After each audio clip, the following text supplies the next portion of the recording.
¿Sabe qué?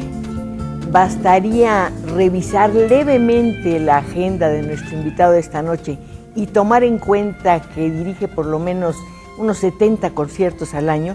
Digo, bastaría eso para darse cuenta de que es prácticamente un milagro, y no estoy exagerando, el hecho de que haya encontrado el tiempo libre para venir desde su casa hasta acá y para compartir con usted y conmigo una hora de este viernes en que seguiremos conversando. Desde luego estoy hablando de Carlos Miguel Prieto, que como sabe es violinista, es director de orquesta. En el año 1994 obtuvo un reconocimiento muy importante que es la medalla Mozart, y en el año 2002 la Unión de Críticos de Música de México, por supuesto, le otorgó un premio también muy importante. Yo no sabía realmente cómo distraerlo de sus muchas actividades y pensé, ya tengo el pretexto ideal. Este año, 2011, se están cumpliendo los 100 de que murió uno de los músicos más extraordinarios y controvertidos. Se dice que es un personaje entre claro y oscuro, y desde luego a veces resulta muy difícil de entender. Me refiero a Gustav Mahler. Cuando le propuse el tema a nuestro invitado, me dijo, fantástico, hablamos de eso y muchas cosas más, aunque yo creo que Mahler es tan complicado que una hora no nos bastará para abordar el personaje. No. Bueno, primero déjame decir que es un placer estar aquí. Muchas gracias. Muchas gracias. Mahler, un hombre que dice, mi tiempo llegará, sí, porque fue un compositor absoluta y totalmente incomprendido. Completamente. Digamos, es un momento interesante estar hablando de Mahler, porque estoy justamente terminando una temporada en donde en 2 veranos con la Orquesta Sinfónica de Minería habremos abordado toda la obra sinfónica de Mahler, que es un logro significativo, un logro enorme para cualquier institución en el mundo, y claramente en México nunca se había hecho de esta manera y con esta organización, el hecho de tocar toda la obra sinfónica de Mahler. Nada más las 10 sinfonías. Nada más. El problema es que compuso 10 sinfonías, más la Canción de la Tierra, que es otra sinfonía, ciclos de canciones que son importantísimos, sobre todo en el principio de su producción, pero además transcripciones de otras obras. O sea, en realidad es un trabajo muy grande, pero no solo por la cantidad de obras, sino por la dimensión de las obras. Además, alguien decía que para un director que quiera calarse, digamos, sí, desde luego es muy importante dirigir una obra de Mahler.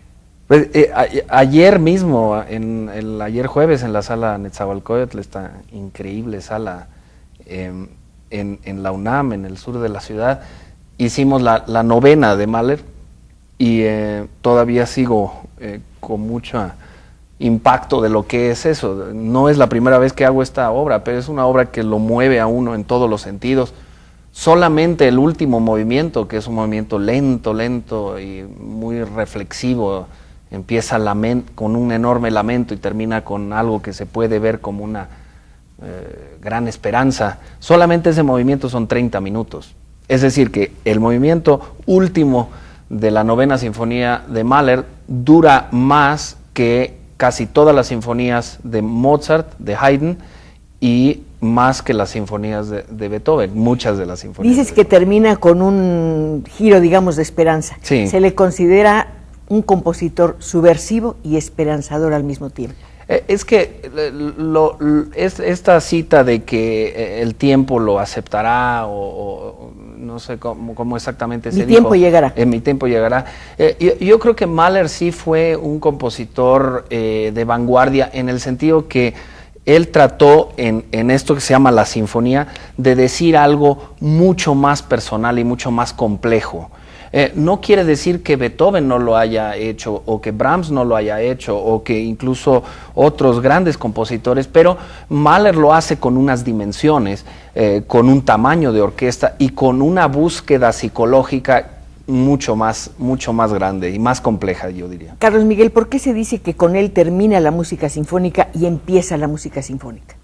Bueno, también hay una cuestión histórica. O sea, Mahler, digamos, es un continuador de esta gran tradición germana de la sinfonía, este continuo, ¿no? que va desde Haydn, Mozart, Schubert, Beethoven, Mendelssohn, Brahms, continúa con Bruckner y Mahler, pero Mahler ya estira el lenguaje a tal punto que los continuadores encuentran muy difícil. Por ejemplo, Richard Strauss decide ya no componer ninguna sinfonía y buscar otro idioma, que sería el del poema sinfónico. Schoenberg ya no compone en sí ninguna sinfonía, e incluso Schoenberg, que sería un continuador de un idioma que deja a Mahler, Schoenberg ya rompe completamente con toda. Pero hay un compositor que por casualidad este año también estoy abordando sus 15 sinfonías, que sí continúa esta tradición, que es Shostakovich. Y esto es muy interesante, porque Shostakovich sigue escribiendo sinfonías hasta tres cuartos entrado del siglo XX, y en muchas maneras continuando este discurso. Lo que pasa es que el discurso de Mahler es un discurso interno, es una expresión personal. El discurso de Shostakovich es tanto una expresión personal como una expresión colectiva. Se vuelve la sinfonía en manos de Shostakovich, se vuelve casi un vehículo de expresión social y casi política, ¿no? Entonces, aquí hay una cosa muy interesante, porque Mahler, ya con la novena sinfonía, por ejemplo, ya estira tanto este idioma de lo que llamamos la tonalidad, que ya llega el momento que lo rompe. Lo que sería una obra muy estructurada en el clasicismo, ya en Mahler empieza a volverse una cosa ya que no tiene, al parecer, ni pies ni cabeza.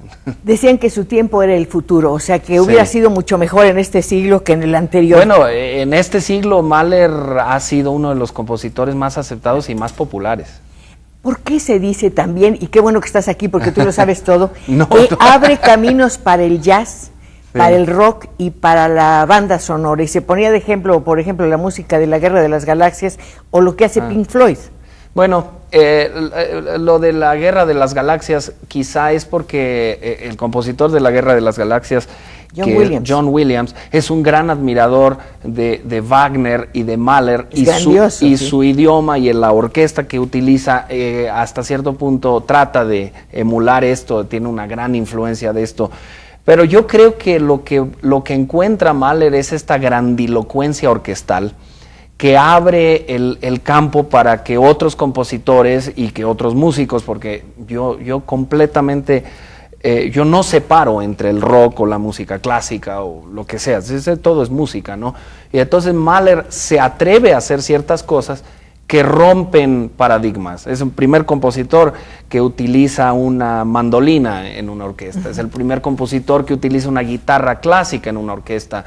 Muchas otras cosas que empiezan a romper y rompe también esta idea de que una sinfonía debe ser una cosa controlada en tamaño de 40 y tantos minutos. Él lo dobla o lo triplica en tamaño.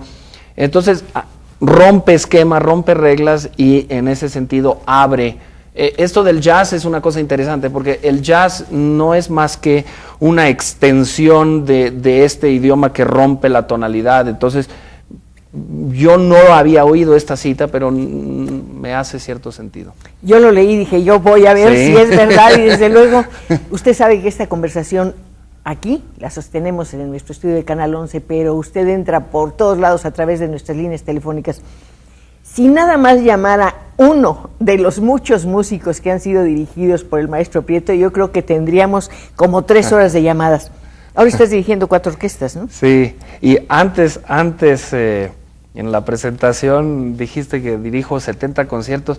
Yo creo que mi familia y yo celebraríamos, porque el año pasado fueron como 150 y tantos, y este año también, pero no lo digo con orgullo. Sí, aunque sí lo digo con orgullo, pero también lo digo un poco como diciendo, quizás es un exceso. porque es muy difícil balancear la vida con tanto trabajo, ¿no? Pero la verdad es que nunca me quejo ni me puedo quejar. Porque, pues haces lo que tú quieres. Sí, y además gracias a la música y gracias a trabajar con orquestas, he conocido literalmente todo este continente, el nuestro, toda Europa, y estoy poco a poco conociendo todo Asia. Estamos pensando en ti como director de orquesta y estaba también recordando una nota que leí acerca de Mahler. Fue reconocido siempre como director, pero nunca como compositor. Lo aplaudían enormemente cuando dirigía obras de otros autores, pero nunca las suyas. En este sentido es que es tan único, porque Mahler tuvo en vida un enorme éxito como director de ópera, como director sinfónico, fue director de la Filarmónica de Nueva York. Odiaba el ballet, ¿no? No le gustaba el ballet. No. Pero él en sí se sabía compositor, pero después de la muerte de Mahler hay un periodo, y bastante largo, en donde no completamente pasa al olvido, pero sí pasa a un completo segundo plano. Y varios directores son los que lo mantienen vivo. Uno es Bruno Walter. Sí. Y el otro es Bernstein, ya más tarde. Abbado hoy, digamos, y ya hoy una serie muy grande de directores. Ahora ya a nadie hay que convencer de la genialidad de Mahler y tampoco en el público. Pero yo diría que en la primera mitad del siglo XX, Mahler sí fue uno de estos compositores que dividían mucho opiniones y que no todos los directores querían abordar, digamos, con la seguridad que abordamos a Beethoven o a Brahms o a Tchaikovsky. Estaba pensando que se dice que ahora es mayor el número de conciertos que se dan en torno a la música de Mahler que a la de Beethoven. Y por otra parte hay creo que 200 o 300 grabaciones de sus obras. Eso es posible que sea verdad. Ahora hay que también matizarlo con el hecho de que tanto el año pasado, que estos 2 años que estamos viviendo son conmemorativos de la muerte y del nacimiento de Mahler. Entonces que se ha hecho alrededor del mundo pues un énfasis grandísimo. Además de que, bueno, pues sí, hasta cierto punto se puede decir que lleva un par de décadas usando esta palabra de moda, ¿no? No creo que haya tantas grabaciones como las sinfonías de Beethoven, pero de que hay muchas y muy buenas grabaciones, sí. Lo que también es cierto es que es muy caro interpretar Mahler, porque el público esto no lo puede valorar porque no conoce, digamos, la economía dentro de las orquestas, pero para interpretar todas las sinfonías de Beethoven, una orquesta sinfónica no necesita contratar a un solo músico extra. Normalmente las orquestas tienen en su plantilla a todos los músicos que pueden interpretar todas las sinfonías de Beethoven y todas las de Brahms y todas las de Tchaikovsky, todas las de Mozart, todas las de Haydn, todas las de Mendelssohn, Schubert, etcétera, etcétera. Pero para tocar las sinfonías de Shostakovich o tocar las sinfonías de Mahler tenemos que contratar más maderas, más flautas, porque Mahler usa 4, 5, 6, más clarinetes, más oboes, más cornos. Hay sinfonías de Mahler que usan 8 cornos. Y más trompetas, más trombones, además de mucha más percusión, más gran dotación de cuerda, porque para contrarrestar un ejército de metales, pues tiene uno que tener un ejército de cuerdas. Entonces acaba siendo una aventura muy, muy cara financieramente para las orquestas, y también porque son obras de una dificultad tal que normalmente uno tiene que poner ensayos extras, tiene que trabajar más. Entonces yo no digo que haya que tomar en cuenta la economía en la música clásica, pero es un factor, ¿no? Y es un factor que alrededor del mundo pesa mucho, y por lo cual son contadas las orquestas y son contadas las ciudades en el mundo que pueden presenciar o que pueden presentar una integral de sinfonías de Mahler.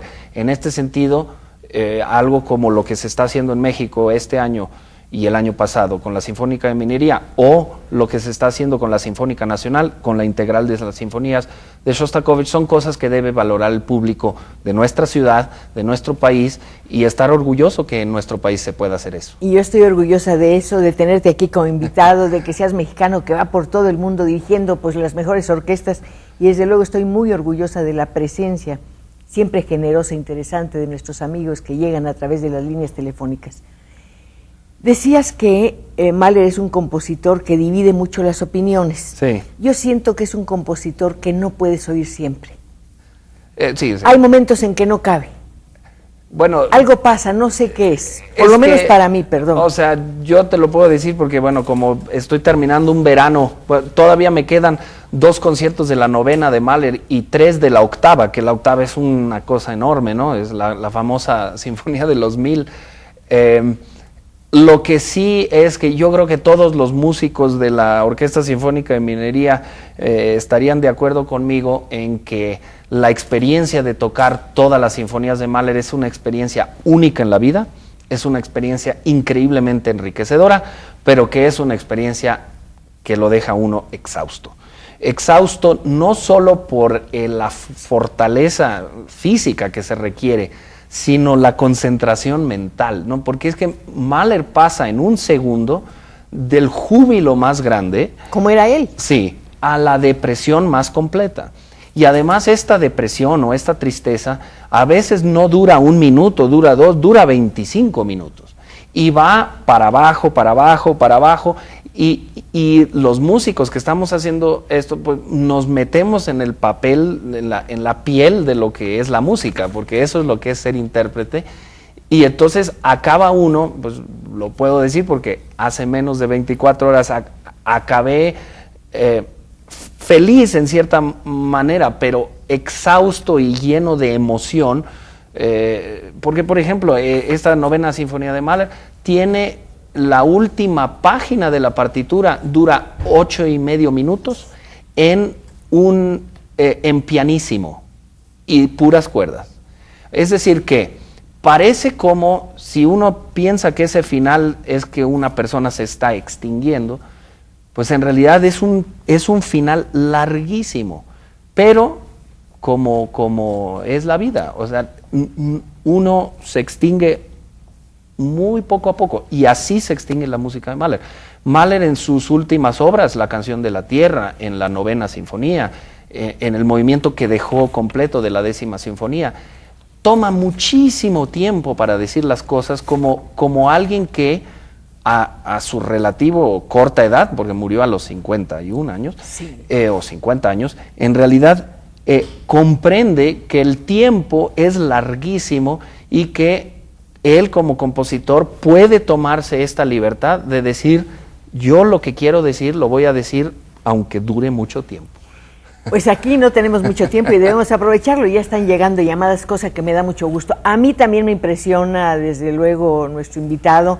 No sabría qué preguntarle, aunque yo creo que sí. Quiero preguntarle cómo se forma un director de orquesta, qué relación tiene con sus músicos. Quiero preguntarle muchas cosas acerca de su obra, pero le digo, el pretexto para invitarlo aquí era que nos diera una explicación acerca de un compositor realmente excepcional. Un compositor que él decía, la tristeza es mi alivio, es mi descanso. Sí. Un hombre marcado por la tristeza, por la muerte. Sí. Y además un hombre, ¿qué diría de verte a ti que mides 1,91? Él medía 1,60. Sí. Pero al mismo tiempo, porque sí, Mahler fue una persona llena de tristeza. Por su familia, por sus hermanos. Perdió una hija, una vida personal muy difícil, pero al mismo tiempo no hay que olvidar que fue un amante de la naturaleza como pocos. Mahler, sus más grandes obras las compone inspirado por la naturaleza, por las montañas.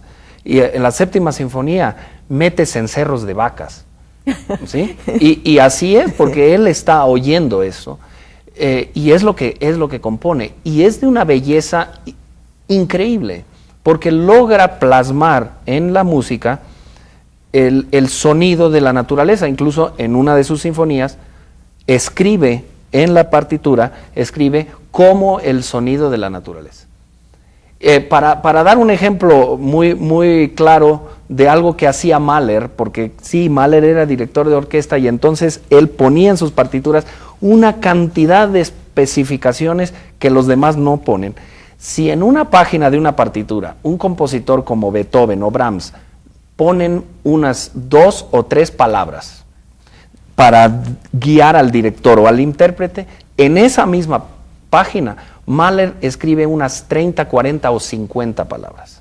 Es decir, que él llena de instrucciones porque él como intérprete sabía lo que quería y sabía cómo pedirlo. Él considera al director como un reescritor, sí, así lo llama. Completamente. O sea, él sabe, por él ser importantísimo director, él sabe que el director de orquesta tiene la responsabilidad de ser el intérprete o digamos el vehículo entre el compositor y la persona que está escuchando. Y esto va, digamos, al corazón de la pregunta que me hacías antes de un poco, ¿qué es un director? Es eso, es un intérprete, pero es menor que el compositor y también menor que el público. O sea, menor que el público. Sí, claro, el público es mucho más importante que el director de orquesta. El público, sin público no habría director de orquesta, claro.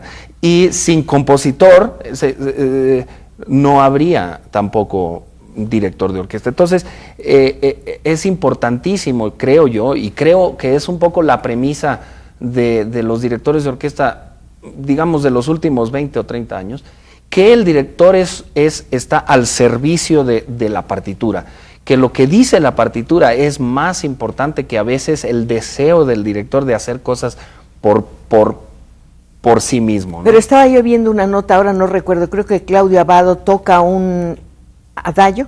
Sí. En 4 minutos y otro director en 7 o en 8, sí. ¿Eso se vale? Sí, se vale porque hay compositores que dejan mucha libertad.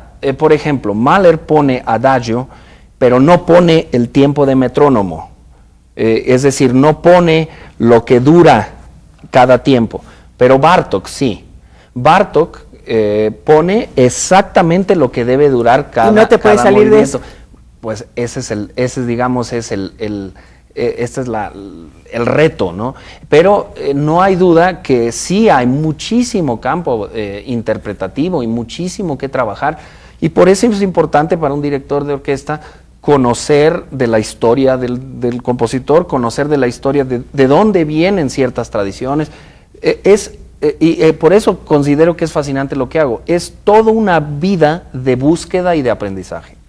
Pero es maravilloso. Alguien decía, un crítico inglés, ¿por qué es tan importante Mahler? Dice, porque lo mismo toca al estadista que al gobernante que al poeta.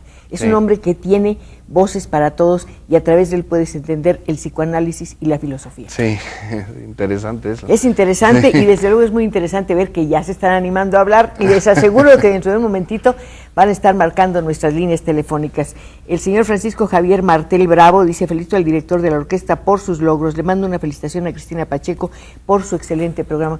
Pues es excelente porque tenemos excelentes invitados, nada más por eso, y porque contamos en efecto con la presencia de usted. Vamos a terminar esta etapa de Mahler diciendo algo que no sé si te parezca bien. Pienso que para entender su obra hay que leer un poco su vida. Sí. Es un hombre marcado por la tristeza, por la muerte de los hermanos. Ya ves la primera sinfonía que habla precisamente de eso, de la muerte, el hijo de un tabernero. Sí. Un hombre que hace lo increíble para llegar al público. Por ejemplo, siendo judío, acepta cambiarse de religión y convertirse en católico. Eso debió ser un shock tremendo para él. Es que Mahler es indisociable de Viena, por ejemplo. No se puede comprender a Mahler sin comprender este choque que hay en Viena entre la música popular y la música de alto nivel, o sea, entre la diferencia que es la música del campo en Austria y la música de alto nivel en Viena. Este choque está claramente en la música de Mahler. Mahler siempre tiene en sus sinfonías un guiño a la música popular, a la música klezmer, a la música, pero también en todos momentos siempre tiene momento en donde hace homenaje a lo que viene antes, o sea, tiene enorme respeto su música y citas claras de Haydn, de Beethoven, de Brahms. O sea, es un compositor de un enormísimo, de gran cultura, pero que al mismo tiempo supo perfectamente plasmar la voz del pueblo vienés. Aquí también me marcan el tiempo. ¿Ah, sí? Y no soy directora de orquesta, que conste. No sabe cuánto me alegra sentir que usted está presente en esta conversación, y lo siento a través de las llamadas. Hay una llamada de Guanajuato, la persona no da su nombre, pero da sus datos. Dice: Carlos Miguel Prieto trae por línea de admiración a la gente. Nunca cesa uno de admirar el programa. Leticia Villalobos: estoy muy emocionada por el programa. El invitado refleja lo que es la verdadera música. Luis Suárez: quiero saber si el maestro vio la película Mahler en el diván. Sí, la vi hace poco. ¿Es Sí. lo de Freud, la conversación con Freud de 4 horas, no? No es eso, pero es una película muy, muy interesante. Si se refiere a una reciente de los últimos 2 años, sí la vi. La proyectarán en la Cineteca el próximo domingo. Ah, bueno, entonces sí es esa. ¿Es esa? Sí. Salvador Cajiga: deberían de poner como música de fondo la del invitado. Bueno, es que le estaba yo comentando justamente que si traigo todos sus discos hubiera invadido literalmente el estudio.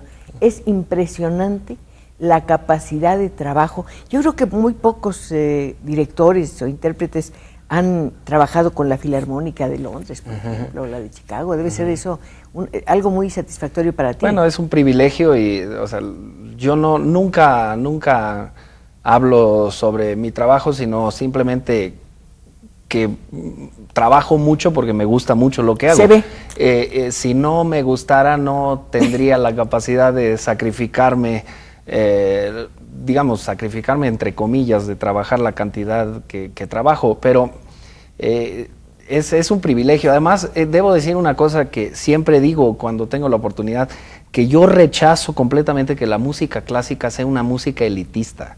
Y Mahler lo rechazaba completamente, y su vida fue un ejemplo de esto. La música clásica no es más complicada que cualquier otra música. A veces es muy profunda, pero yo he tenido experiencias cuando estaba con la Sinfónica de Jalapa, he tenido experiencias con la Sinfónica Nacional, con la Orquesta de Minería, de tocar ante público completamente neófito. Obras que supuestamente son de una gran complejidad y tener al público absolutamente absorto con una reacción muy positiva. Y esto es algo que sí quiero yo decirle al público, que no tenga miedo de ir a un concierto, porque los conciertos son, por lo menos en nuestro país, tienen un costo bastante similar y en muchos casos inferior al cine. Y con la ventaja que en un concierto pues no se pueden comprar palomitas ni refrescos, entonces no hay ese costo asociado. Entonces nunca lo había pensado. Pues hay que ser muy práctico en esto. Pero además no es un espectáculo elitista socialmente, no, y tampoco lo es, tampoco tiene una barrera de comprensión. Evidentemente que quien se adentra en la música, poco a poco le va encontrando más y más contenido, igual que quien se adentra en la literatura. O en la pintura. O en la pintura, pero no hay que tenerle el más mínimo temor. Pero no hay que entrar en este terreno pensando en comprender. Yo creo que eso viene después. Primero tienes que sentir una simpatía por algo que estás viendo. Yo estoy seguro escuchando. que del público, que ayer tuvimos muy buen público en la sala Nezahualcóyotl, estoy seguro que por lo menos un 80% del público, un 70%, nunca había oído la Novena Sinfonía de Mahler. Y uno de los retos que tiene la Novena Sinfonía es que en los últimos 15 minutos hay muchísimos silencios, completos silencios de la orquesta, en donde un teléfono celular puede estropearlo. Ayer no hubo un solo teléfono celular. Se oía el completo silencio del público. Es decir, que la música va directo a donde tiene que ir si uno no le pone barreras. ¿Sí? Yo no soy muy aficionado a los conciertos en donde el público va a ser visto o va porque va otra persona. A mí me da igual qué tipo de público vaya a un concierto, pero me encanta, y a todos los intérpretes nos encanta cuando el público está ahí por gusto y que está ahí sinceramente. cuando el público va porque en cierto evento va a otra persona, o porque hay que enseñar las galas o los sombreros o los zapatos, ahí ya no se comunica el mensaje. Todo tiene cierta validez, ¿no? ¿El director siente esa autenticidad del público? Completamente, absolutamente. Se siente, que no sé cómo explicarlo, pero se siente a veces cuando uno como director le está dando pues nuestro peor lado al público, pero con todo y eso se siente cuando el público está absorto, y se siente cuando el público está pensando en la salida o en la Decías cena. en la posición del director, alguien me comentaba, un director de orquesta también es un actor. Sí, sí, pero tiene uno que ser un actor muy... bueno, claro, los grandes actores no están actuando, están sintiendo el personaje, ¿no? Y en realidad eso es lo que debe ser un director de orquesta. Carlos Miguel es director de 4 orquestas. Él decía que de niño no pensaba nunca dedicarse a la dirección orquestal, pero algo pasó. Su padre le regaló, don Carlos Prieto, por supuesto, le regaló todas las sinfonías de Beethoven. ¿Esto es cierto? Sí, sí, completamente cierto. Yo la verdad es que tuve la fortuna, y es algo que le agradezco a Dios, de crecer en una familia en donde se valora muchísimo la música clásica. En general se valora mucho las artes. Y bueno, pues crecí con mi padre, que es el chelista Carlos Prieto, pero también con mi madre, que también valora muchísimo la música. Mis Ella abuelos, me decía algo, sí, que había aprendido cello para tocar con ustedes. para sufrir me parece junto con increíble. nosotros. Eso me parece maravilloso, es una mujer muy bella además. Gracias. Pues como a la edad de 8 o 9 años me empecé a aficionar a coleccionar discos o cassettes de sinfonías y de obras para orquesta. Y empecé, porque siempre he sido como un coleccionista, así me gusta coleccionar ciertas cosas, ¿no? Por ejemplo, discos, libros, y pues sobre todo esas 2 cosas siempre me ha gustado. Me aprendía de memoria las sinfonías de Beethoven, y yo mismo me hacía un poco la prueba de decir, Beethoven escribió 9 sinfonías, básicamente tienen 4 movimientos cada uno, entonces ahí tiene uno un número de movimientos, y yo trataba de oír un movimiento al azar y de decir, bueno, este es el tercer movimiento de la 6ª sinfonía. Eso se volvió una afición interesante, y bueno, pues cuando empecé a trabajar en esto, yo sentí que ya tenía una ventaja muy grande, porque pues desde que tengo uso de razón he oído sinfonías, he tocado en orquestas y además he tocado en cuartetos de cuerdas, que es una versión reducida del lenguaje sinfónico. Además, en tu casa hay la tradición de hacer música de cámara en la casa, nada más por el gusto de hacer música. Desde hace 5 generaciones. Entiendo que en 94 empiezas a ser ya director de orquesta profesional, y en 96 debutas como solista con la Orquesta Sinfónica, como solista, como violinista, en Bellas Artes. Qué curiosa situación, ¿no? Sí, bueno, lo que es curioso es que pues una docena de años después se me encomendó la cabeza de la Orquesta Sinfónica Nacional, y esa ha sido una de las más increíbles oportunidades de mi vida. Yo estoy agradecidísimo con cada uno de los músicos de esa orquesta, de la Sinfónica Nacional, con los que he trabajado tantísimo y con los que hasta cierto punto hemos sufrido juntos, porque hemos hecho muchísimo trabajo, pero un trabajo muy sincero y un trabajo por mejorar mejorar todo, ¿no? Entonces, tener como encomienda ser el director musical, el director titular de una orquesta como la Orquesta Sinfónica Nacional es una responsabilidad gigantesca, pero un privilegio. Tu destino era de solista. Fuiste un solista, eres un solista como violinista, y un director es un solista. Sí, sí, sí. Yo no me considero un solista de violín profesional. Para mí el violín es una cosa que hago por enorme gusto, pero no tengo dentro de mis planes, ni nunca lo haré, presentarme con una orquesta que yo sea el director del solista al mismo tiempo. Yo separo eso muy claramente, pero el director sí es un solista. O sea, el director tiene que entender, y creo que esto es una cosa importante, que uno es la cara, digamos, es el representante de una institución. Y esto es una cosa importante porque carga uno la responsabilidad de una imagen, de un trabajo en todos los sentidos, y bueno, por eso es una cosa fascinante, pero al mismo tiempo que exige muchísimo trabajo, no solo de estudio individual, sino de lanzar el mensaje de esto que digo yo con tanto fervor, de lo importante que es la música clásica, la música de concierto en la sociedad y en una sociedad como la nuestra. Estaba pensando que fuiste o has sido director también de la Orquesta Sinfónica de Jalapa, que es la más antigua. Sí. Es de 1929, ¿no? Es que aquí se pelean dos orquestas y yo no voy a tomar partido. Es que una, que es la Sinfónica de Jalapa, sería la más antigua ininterrumpidamente. Ajá. La Sinfónica Nacional, que es la que ahora yo encabezo, sería la más antigua porque empezó un año antes, pero cambió 28. De nombre. ¿Sí? La funda Carlos Chávez en 1928, pero se llama Orquesta Sinfónica de México y después cambia de nombre. Y entonces, yo creo que en esto hay una lección muy importante, que es que las orquestas no compiten. Todos estamos en lo mismo. Y entonces yo diría lo siguiente: la Sinfónica Nacional fue la primera orquesta creada en México, la Sinfónica de Jalapa es la orquesta más antigua del país sin cambiar de nombre. Tan sencillo. Pues, pues 1929, fue en agosto creo de 1929. Sí, agosto, ¿verdad?, de 1929, con un concierto que incluyó varias obras, pero entre ellas una belleza que es la Sinfonía Inconclusa de Schubert. Hay algo, las orquestas tienen un estilo, cada una. Sí. Tú estás dirigiendo a 4 orquestas. ¿Cómo haces para que los estilos no te arrebaten, no se confundan o contaminen, entre comillas? Sí, bueno, es que yo separo, porque durante la temporada normal, es decir, de septiembre a junio, yo dirijo como titular la Sinfónica Nacional y la Orquesta de Luisiana en Nueva Orleans. Y tengo residencia tanto aquí como en Nueva Orleans. Y estoy muy orgulloso tanto de mi trabajo en la Ciudad de México con la Sinfónica Nacional, como lo estoy de la ciudad de Nueva Orleans, de la que me he vuelto un verdadero aficionado. Junto con mi familia.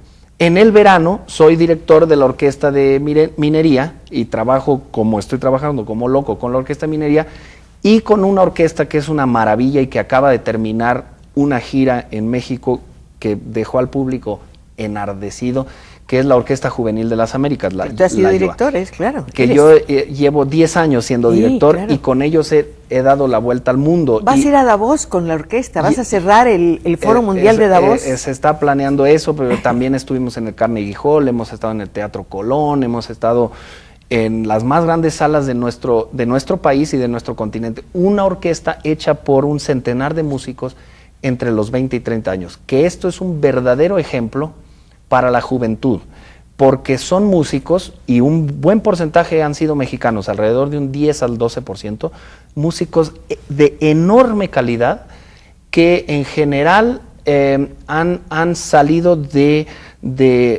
lugares en donde no hay música clásica, de lugares en medio de Ecuador, en medio de Brasil, y este movimiento que ahora hay, que se está comprendiendo, creo, incluso en nuestro país, que la música clásica forma jóvenes y forma niños, no para ser músicos profesionales, sino para ser mejores personas. Lo de Venezuela es muy interesante. Lo de Venezuela es un milagro, maravilloso. Es un milagro, pero en nuestro país se tiene que dar ese milagro, porque yo digo, lo repito mucho, que en nuestro país hay muchísimo más talento que capacidad de educar. Sí. Y todos los que estamos en cierta posición de liderazgo tenemos la obligación, y tenemos la obligación moral de encontrar una manera de canalizar ese talento. Por lo más triste es cuando ese talento se queda por ahí perdido en estos sitios en donde en nuestro país se generan músicos. Cito el caso de Oaxaca o el caso de Jalapa en Veracruz, Pachuca, la misma Ciudad de México, ¿sí? Tantos lugares, ¿no? Y en donde lo que falta es aprendizaje de alto nivel a edad temprana. Porque el niño, la niña, chiquitos, aprenden música rapidísimo. Ya a una edad avanzada, no tan rapidísimo. Y más avanzada, pues lento, ¿no? Y entonces hay que enseñar al más alto nivel desde temprano. Y repito, esto no es para hacer músicos profesionales, sino para hacer personas que van creciendo con un interés que hasta cierto punto los aleje de lo que para mí es una cosa preocupante, que es este consumismo que ataca al niño, ¿no? De posesiones materiales o de cosas que recibe por todos lados. La música es algo que permite que el niño se encuentre a sí mismo y que el niño se exprese en comunión con otros niños, en donde lo que se busca es hacer algo bello juntos. Muy pocas cosas, muy pocas actividades tienen esta belleza o esta cantidad de buenos mensajes, que estamos todos necesitados de esto, ¿no? A ver, a los 5 años tuviste tu primer maestro de violín. Sí. ¿Cómo fue esto? Era un personaje ruso, ¿verdad? Sí, Vladimir Wolfman. Sí. Se debería, y yo creo que se va a escribir en México la historia de este gran hombre, porque fue un músico que emigró, músico judío ruso, que emigra de Moscú, en parte porque se casó con una pianista mexicana. Y viene a México emigrado. Mi abuelo tuvo algo que ver también en ayudar a ciertos músicos con la ayuda del presidente Cárdenas. Y llega a México y empieza a fundar una escuela de cuerdas, una escuela de violín. El maestro Wolfman, a mí, mi abuela era muy amiga del maestro Wolfman y entre ellos hablaban francés, mi abuela era francesa. Y Wolfman hablaba, como muchos rusos de su tiempo, bien francés. Y entonces yo aprendí las notas, aprendí a tocar violín en francés. Y estos son mis recuerdos. Mis recuerdos es de un señor que yo veía como una persona muy sabia y de mi abuela que yo veía como una persona muy bondadosa. Y uno me daba 1 o 2 clases por semana y la otra, que era mi abuela, me hacía estudiar media hora todos los días. Y esto yo creo que es el mensaje para los padres de familia.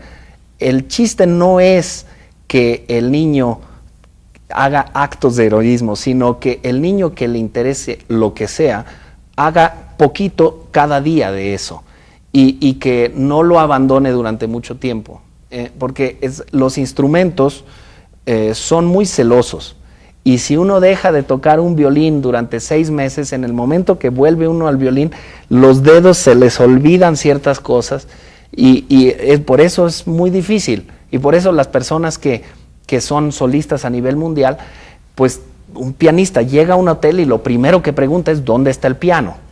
¿No? He conocido violinistas que en el taxi sacan el violín y se ponen a estudiar porque el mismo cuerpo les pide esto, ¿no?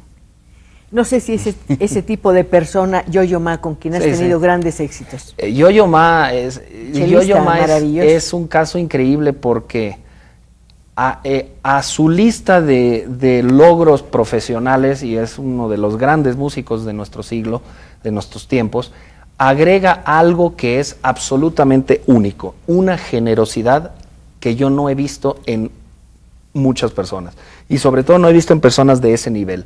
Yo-Yo Ma, si estuviera sentado aquí, ¡ay, sería maravilloso! Estaría muy, muy incómodo, porque no le gusta hablar de sí mismo. Él pasa el 90% del tiempo preguntando a las personas alrededor qué opinan, y por eso es una persona tan increíble, porque en el escenario todo el público que lo ve está palpando esta generosidad. Evidentemente todo el mundo sabe que es un genio y todo el mundo sabe que es un gran músico, pero le agrega esa sencillez, esa generosidad, que además es sincera, ¿no? Y por eso creo que además de un gran chelista, es una figura más allá. Y yo les tengo un enorme agradecimiento porque él me abrió las puertas de varias cosas. Él fue el que me recomendó con la Orquesta Juvenil de las Américas, que se estaba fundando y que junto con Gustavo Dudamel, que es otro maravilloso, que es un talento increíble, fuimos directores, bueno, Gustavo y yo durante 6 años. Ya me dejó solo, pero está haciendo muy buenas cosas. Sí. Y esto fue gracias a Yo-Yo. Y gracias a Yo-Yo tuve mi primera oportunidad con la Sinfónica de Chicago, ¿no?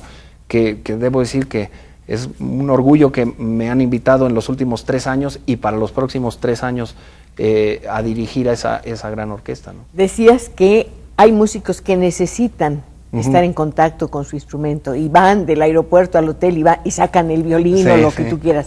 ¿Pasa eso con la batuta? Completamente. La diferencia es que no... Todo el tiempo te he visto mover las manos, entonces ¿por qué no tenemos una yo batuta no estudio aquí con la batuta ni con nunca he dirigido enfrente del espejo y de hecho yo soy una persona que no me gusta verme dirigir. En el momento que me veo dirigir, tengo una reacción así como súper negativa. Pero sabes que te están viendo dirigir. Sí, pero yo mismo no puedo. Lo que sí es que siempre, y esta es la gran ventaja del director, siempre está uno estudiando, aunque no esté la partitura enfrente. Y aquí está, yo creo que el secreto de por qué es tan interesante lo que hacemos, porque hay veces que cuando se va la fuerza física, que es algo que pasa con el tiempo, los grandes directores, y los hay en nuestro país, el maestro Luis Herrera de la Fuente, que tiene muchísimos años, es alguien que hace 2 o 3 semanas, a pesar de ya tener una edad avanzada, encuentra una manera de expresarse ya con muy poco movimiento, pero con una enorme fuerza, y con una enorme fuerza que viene de la cabeza, ¿no? Karajan, otro ejemplo, ¿no? ¿Cómo? Estoy viendo la rúbrica, no puede ser, lo están adelantando, no me hagan trampa. Bueno, me quedan 2 minutos, debo decir que la conversación nos absorbió y no quise, es decir, no tuve tiempo de pasar las llamadas. Desde luego todas se las vamos a dar al maestro en cuanto nos despidamos. Rafael de la Cruz hace una pregunta interesante. Dice, hace 3 semanas asistí a un concierto del maestro y me llamó la atención que abriera con el himno nacional dentro de un concierto de Mahler. Bueno, es que esto ha sido la petición de algunos patrocinadores y así lo hemos hecho. Magnífico. Con orgullo, pero pues así. María Cristina de Bernal Jiménez, un saludo muy afectuoso a Carlos Prieto, me gusta mucho el programa de Conversando. Mi esposo fue compositor, bueno, por supuesto, y me siento muy emocionada y señora, cuánta admiración para usted y desde luego para el maestro Bernal Jiménez. Estoy muy emocionada por escuchar a Miguel conversando, nunca lo había escuchado conversar de una forma tan maravillosa. Me siento muy orgullosa de ser mexicana, dice Irena Chinos. ¿Cuánto tiempo me queda? 1 minuto, bueno, caben más llamadas. Álvaro González, una felicitación al maestro Carlos Prieto, es una persona muy sencilla y agradable. Hermino Castellanos, he visto a Carlos Prieto dirigir a la orquesta y es una maravilla. Lourdes Vega, estoy fascinada con el programa. Mi hijo Oscar, desde los 16 años, me llevaba a los conciertos. Bueno, las llamadas son muy largas. Oye, ¿es cierto que lo último que dijo Mahler fue Mozart? Eso no sé, pero me estás dejando tarea. Es bonito pensar que la última palabra que decimos es Mozart, por supuesto, como un homenaje al gran músico. Pero es más bonito decir que aquí está con nosotros uno de los más grandes y brillantes directores de orquesta en el momento. Es mexicano y es muy generoso. De verdad, muchas gracias. No, muchísimas gracias. Hasta muy pronto. Nos despedimos, nos vemos el próximo viernes para seguir conversando.